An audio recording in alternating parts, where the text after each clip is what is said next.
नमस्ते anime fans, animated paradise channel में आप सभी का स्वागत है। आज हम लोग बात करेंगे उन कुछ अद्भुत एनिमे के बारे में जिन्हें कभी दूसरा सीजन नहीं मिला। ये एनिमे ऐसा है जो हमें अधूरा छोड़ गए या और अधिक चाहने पर मजबूर कर दिए, लेकिन किसी न किसी वजह से इन्हें जारी नहीं रख पाया गया। तो पॉपकॉर्न उठाइए क्योंकि आज हम गिनने जा रहे हैं उन टॉप 10 एनिमे को जिन्हें दूसरा सीजन मिलना चाहिए था लेकिन कभी मिला नहीं। और विश्वास कीजिए उनके पीछे की वजह आपको चौंका देगा। 10वां है no game no life 2014। No game no life 2014 में आते ही हिट हो गया था। इनकी अनोखी आर्ट स्टाइल, क्लेवर स्ट्रेटेजी और सोरा और शीरो की जोड़ी ने फैंस को दीवाना बना दिया, लेकिन भारी सफलता के बावजूद इसे दूसरा सीजन कभी मिला नहीं। तो क्यों?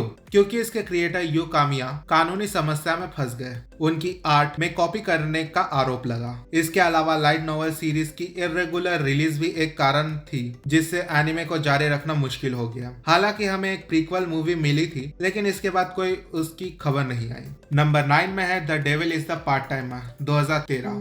कल्पना कीजिए कि डार्क लॉर्ड सैटन एक फास्ट फूड रेस्टोरेंट में काम कर रहा है। हाँ, ये उतना ही मजेदार है जितना लगता है। The devil is the part timer ने हमें कॉमेडी का बेशकीमती खजाना दिया है और इसे सबसे अनोखा इसिकाई में जगह दिया है। लेकिन मांगा के लोकप्रिय बनने रहने के बावजूद दूसरा सीजन आने में सालों क्यों लग गए और आखिरकार 2022 में क्यों आया? इतना देर क्यों लगा? एक थ्योरी यह है कि प्रोडक्शन स्टूडियो व्हाइट फॉक्स दूसरे प्रोजेक्ट में बिजी हो गए थे और इसे अपने शेड्यूल में फिट नहीं कर पा रहे थे। इसके अलावा एनिमे ने केवल लाइट नॉवेल का एक छोटा हिस्सा ही अपनाया, जिससे इसे जारी रखना जोखिम भरा हो गया था। नंबर 8 में है dead man Wonderland. Dead man Wonderland एक क्रूर यात्रा थी जिसमें एक डिस्टोपियन जेल में घातक खेल और विकृत शक्तियां थी। इसने हमें और भी अधिक चाहने के लिए मजबूर कर दिया, लेकिन दुर्भाग्यवश इसका दूसरा सीजन नहीं मिल पाया। इसका मुख्य कारण शायद खराब बिक्री थी। एक मजबूत शुरुआत के बावजूद डीवीडी और ब्लूरे की बिक्री जापान में उम्मीद के मुताबिक नहीं हुई थी, जो सीक्वल के लिए ग्रीन लाइट पाने का एक मुख्य कारण होता। इसके अलावा एनिमे ने मांगा से महत्वपूर्ण रूप से अलग रास्ता अपनाया, जिससे बाकी चैप्टर को अपनाना मुश्किल हो गया था। जो लोग क्लोजर चाहते थे उन्हें केवल मांगा ही पढ़ना पड़ रहा अभी।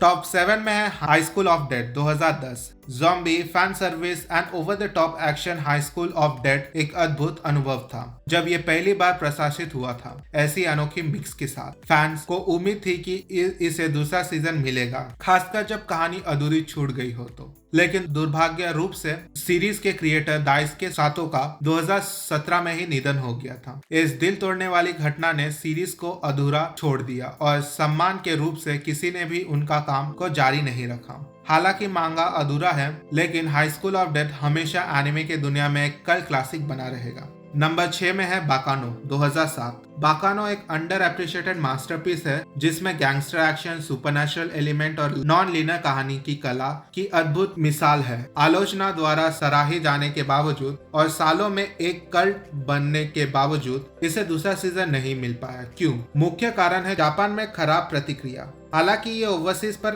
अच्छा प्रदर्शन कर रहा था, लेकिन घरेलू रूप से इसने वहां अच्छा प्रभाव नहीं डाला। लाइट नॉवेल सीरीज में एक समृद्ध कहानी जारी है, लेकिन स्टूडियो ब्रेन बेस के लिए फाइनेंशियल रिस्क उठाना कठिन था। यह उन मामलों में से एक है जहां इंटरनेशनल पॉपुलैरिटी प्राप्त नहीं थी। 5वां है क्लेमोर 2007। कुर महिला योद्धा की दुनिया जो योमाक नामक राज्य में लड़ती थी। क्लेमर एक इंटेंस डार्क फैंटेसी थी जिसने कई दर्शकों को बांध के रखा था। फिर भी एनिमे ने मांगा के केवल एक छोटा हिस्सा को कवर किया था और एनिमे ओरिजिनल फाइनल सम्मान के साथ समाप्त हुई। इसके आगे क्यों नहीं बढ़ा, चलिए जानते हैं। सबसे बड़ी समस्या थी टाइमिंग। जब एनिमे प्रकाशित हुई तब मांगा तभी भी जारी थी और अधिक कंटेंट के लिए इंतजार कर रहे थे, लेकिन स्टूडियो ने एक ओरिजिनल एंडिंग तैयार कर ली, इसलिए कहानी को वहीं से जारी रखना मुश्किल बना दिया जहां उन्होंने छोड़ा था। हालांकि मांगा अब समाप्त हो चुका है, फिर भी रीबूट या कंटिन्यूटी की कोई खबर नहीं आई है। चौथा है अकामे गा किल जो 2014 में रिलीज हुआ था।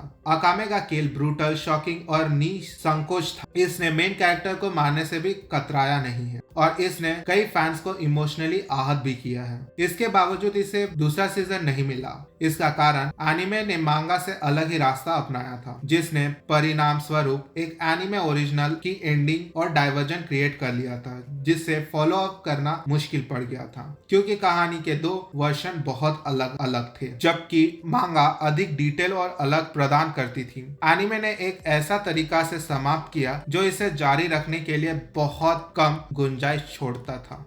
नंबर 3 पे है गैंगस्टर 2015। गैंगस्टर ने हमें भाड़े के तनाव और गैंगस्टर की खतरनाक दुनिया में लेके गए, जिसमें एक्शन के साथ साथ एक पारंपरिक नॉय स्टाइल माहौल था। लेकिन मजबूत शुरुआत के बावजूद एनीमे केवल एक ही सीजन के बाद रुक क्यों गए? इसका कारण एनीमे स्टूडियो मैंगलोव ने प्रोडक्शन के दौरान बैंकरप्ट घोषित कर दिया था। इस दुर्भाग्यवश घटना ने एनीमे उद्योग को चौंका दिया था और गैंगस्टर का भविष्य अनिश्चित कर दिया था। कोई भी स्टूडियो प्रोजेक्ट को लेने के लिए तैयार नहीं था और मांगा के ऑथर की हेल्थ इशू के कारण सीरीज भी रुक गई, जिसके वजह से दूसरा सीजन को आना असंभव हो गया था। दूसरा है रोका brave of the six flowers 2015। रोका नो यूसा और brave of the six flower ने फैंटेसी जेनरा में मिस्ट्री एलिमेंट के साथ एक अनोखा ट्विस्ट पेश किया। 6 हीरो में से कौन है गद्दार? इसने फैंस को लगातार सोचते रहने पर मजबूर किया, लेकिन दुर्भाग्यवश दूसरा सीजन कभी आया नहीं। इसके पीछे का कारण लगता है कम बिक्री और प्राप्त सोर्स सामग्री की कमी। पॉजिटिव रिव्यू और डेडिकेटेड फैन बेस के बावजूद लाइट नोवेल सीरीज की रिलीज भी धीमी हो रही थी। इसने कंटिन्यूटी के लिए एक सही गति बनाना कठिन बना दिया था।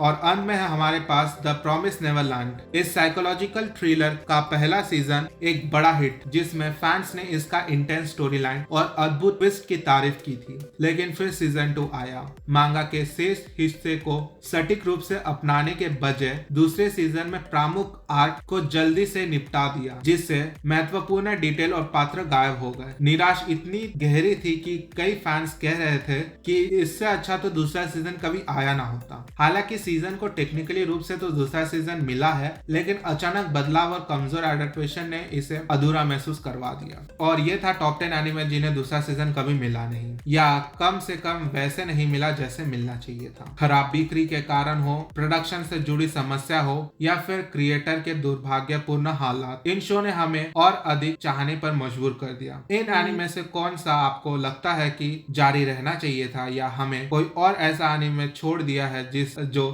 इसके लायक था? हमें नीचे कमेंट बॉक्स में बताइएगा। और हमेशा की तरह लाइक करना, सब्सक्राइब करना और नोटिफिकेशन बेल दबाना ना भूलिएगा, ताकि आपको एनीमे से जुड़ी नई जानकारी मिलती रहे। तब तक के लिए tata, bye bye, good night, see you and mic drop.